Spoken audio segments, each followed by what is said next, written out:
So I know it's been a few weeks since we've had a C10 video come out, but there have been a lot of moving parts going on in the background that you guys have not seen. There's a few things that I want to kind of go over on this cab and talk to you guys about. Some some problem areas. I've brushed upon them in the past through other videos, but there's some things that we really need to kind of go over and discuss and have a plan for moving forward. Or I have a plan now. I'm going to share it with you through this video. But I want to go ahead and talk to you guys about a few of these things, and then give you kind of an idea on why I chose to go the direction that I'm going to be going.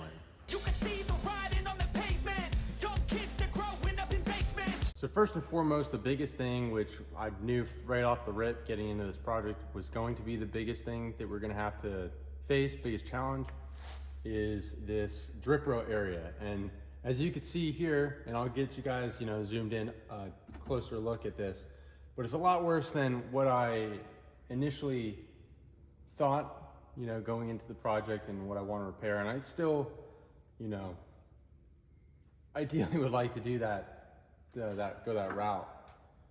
But let me kind of get you guys in here a little bit closer and show you what we're working with as far as in the roof and then some of the other rust around the cab.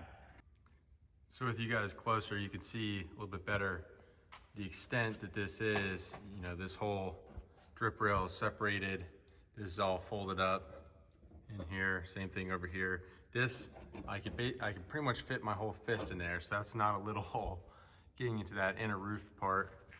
And then it wraps around. You can see daylight coming through the top sheet of the roof paneling all along the windshield. This is all just gone. And I don't know if I'm gonna be able to accurately show you holding the camera with the one hand, but this A-pillar here is just about separated from the roof, which is a major problem. The windshield is kind of what is keeping a lot of the structural rigidity in this section. And so we have that over here. It's on the other side as well, and I'll walk around and show you that. It's not as bad.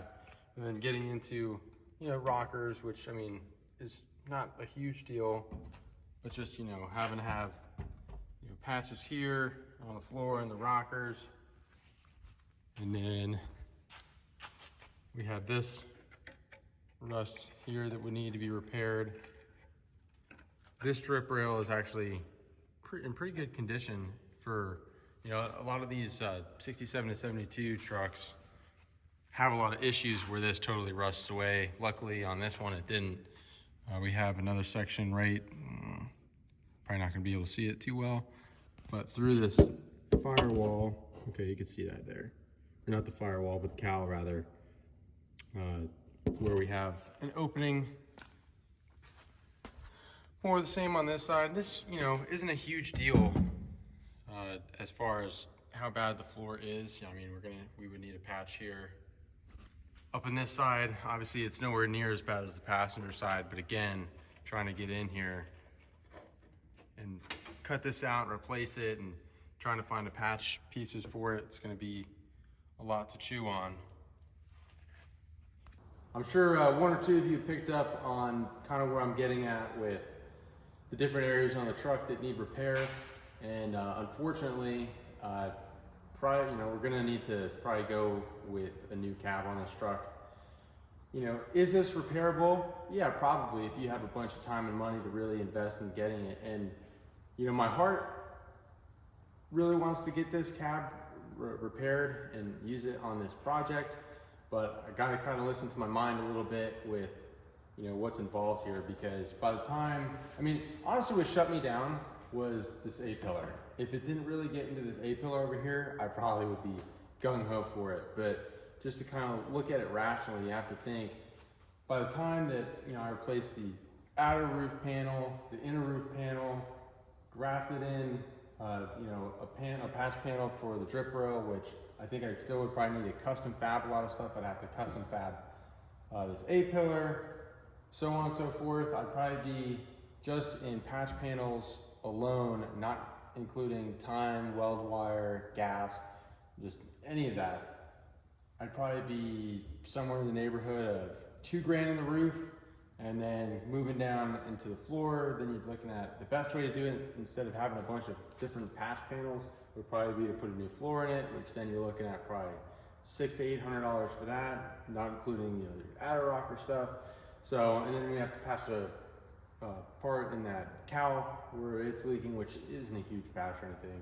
But anyways, just financially speaking, it's just too far gone for what we're looking to do with this project, which, hurts the heart a little bit. I will admit that, I have, a certain level of attachment to this truck and kind of the history of it. So we're definitely going to pull as much as we can off this cab to use it on the new cab whenever that comes. But this definitely isn't a totally B cab. Probably going to sell it, and someone can repair it or use it for parts. Totally up to them. It's got the AC dash in it still, and a lot of good things to pick from on the cab if you're going to use it as parts, or if someone's really adamant repairing it. I even thought about getting a donor cab to kind of go back a little bit, where I was going to cut the roof off of it and basically do a chop top without the chop and just kind of graft in a new part of the hood or hood roof. But that brings its own set of challenges, and to find a rust-free cab to cut the roof off of and graft it on here and then still have to do the floor, it doesn't really make too much sense to buy a rust-free cab to cut pieces off of it to put on to a not so rust-free cab. So anyways, I actually did purchase a cab, a new donor cab. It's coming out of Mississippi, and it should be coming here today. It should be getting delivered today. So I got a new dolly built for the cab, what it sits on, so I can roll around the shop, and I'll get a time-lapse video of that input and then kind of go over a few changes that I made from this one that I built for this cab and the new one that I built. So I'll get that going, that time lapse, and then kind of get you guys in and talk about what different changes I made on the new dolly. And then obviously whenever that new cab comes in, we'll show you that and kind of walk around it and see what we're looking at and going forward with the project.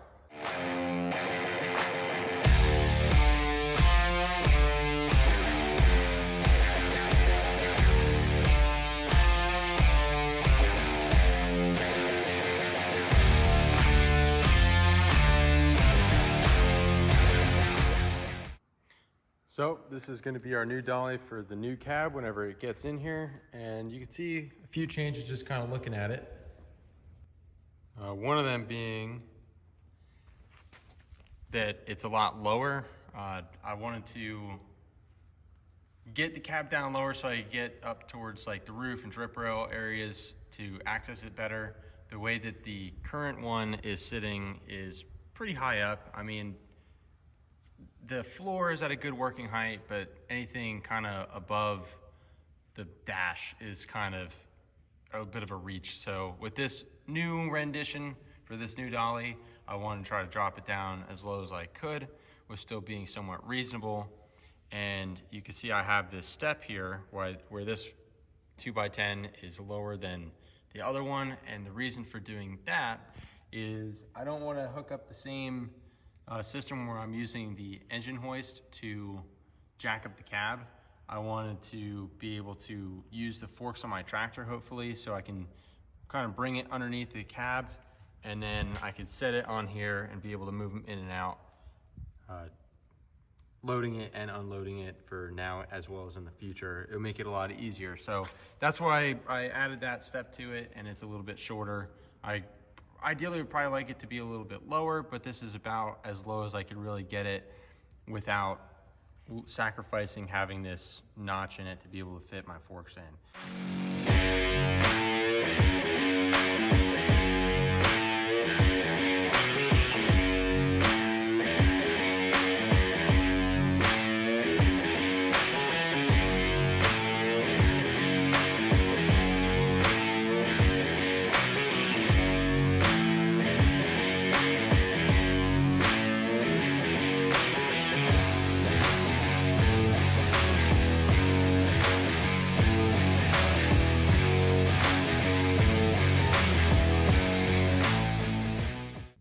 Well, we got the new cab in. So this is a 1969 cab. So with it being a different cab, the title for the vehicle follows the actual cab. It's where the VIN number is. So this is technically now not going to be a 72 C10 anymore. It's going to become a 69. And so I think with the new cab comes a new name. And I think for this, we're going to be using the name of the guy who was on the title beforehand. His name is Marty. I think it's kind of a fun name. You know, whenever we get this all built, old Marty will be out there tearing it up on the street, if you know what I mean. So let me get you around and we'll take a look at Marty. So old Marty's in really good shape. It's not 100% rust free, but it's pretty darn close to it. So we have this whole area, if you remember on that cab in the back there, we don't have any of the rust issues here. This whole drip rail on the firewall is in great shape. We still need to pop off the air box. This is not an AC truck, but whenever we do, you know, whatever aftermarket AC system that we're gonna run in this truck, it shouldn't be a big deal. We'll just fab in whatever the aftermarket things are. So, yep, going on. Everything looks really, really good. The floor is in great shape. We do need to replace the cab support or the floor supports under here. I haven't taken a look at all 4 of them yet, but for the most part, it's in really great shape. Nothing too major to do those. This side actually looks fine. Yeah, I just about wiped out on that coolant.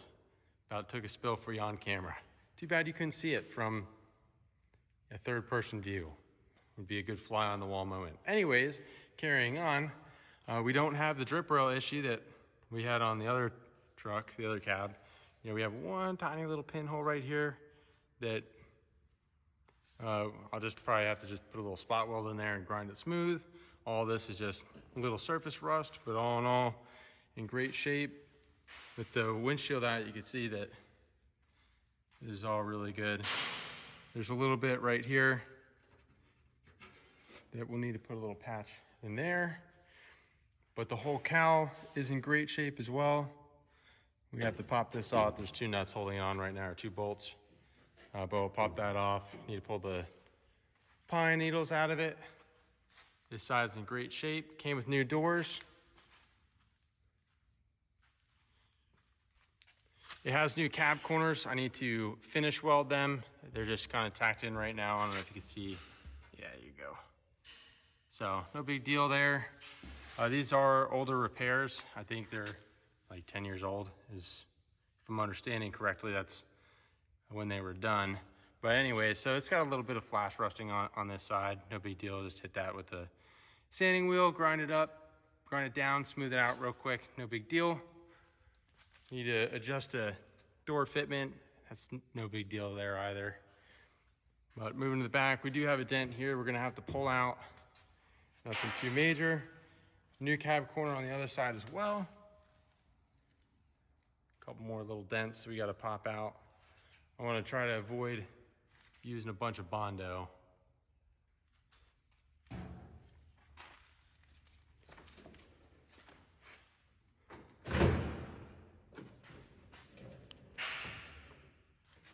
So this truck also has gotten new outer rockers. They need to be finish welded as well. There's a little bit of a tear there that we're gonna need to fix. But new outer rockers, new inner rockers, a little bit of a floor patch here. We're gonna have to finish weld a little bit. This side actually is mostly done. There's a little tiny hole right there that we need to get. Patch right here needs to be finish welded. But floor's in really solid shape overall. Like I said, it's not a factory AC dash, but I'm really not way too worried about that, just because I know that the aftermarket is plentiful when it comes to that kind of stuff. So, move around, I'll get you inside of the dash on that window. Roof is in great shape. Same thing for over here. I'll get you out and look at that drip rail. Totally solid.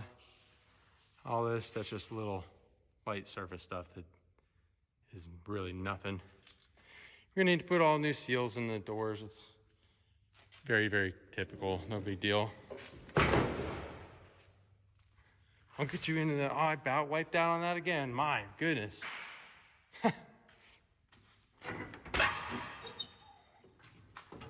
Same thing on this side. New outer rocker, new inner rocker, and a floor patch here. Again, got to finish welding this. No big deal. Cab corner on the back. And this whole thing is in really solid shape overall. This is the other side. It's nice that this is all one piece. The top strip rail is in great shape. We'll get all that ground down and resealed so we don't have any problems with that. Doors are in great shape. Door bottoms are in great shape as well. I mean, it's all surface rust, nothing major.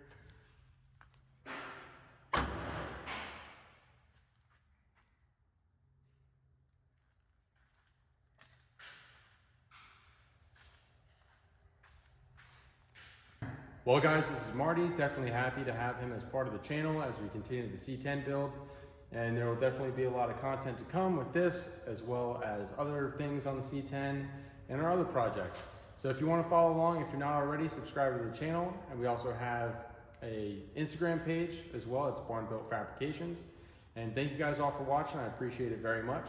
Get outside, get wrenching on something, piss off your neighbor, disappoint your mom. Until next time, keep on keeping on. I don't know if you can hear that, but it sounds like there's a couple squirrels having a food fight right above the roof of the shop. Very aggravating for trying to make a video. You can see the riding on the pavement. Young kids, they're growing up in basements. Online, a whole new generation. I'ma make mine, so you better go take it. Always, they need a new replacement. Decentralized, can't contain it. We're changing lives, yeah, upgrading. Call it suicide of the older generation. What keeps you up at night, yeah?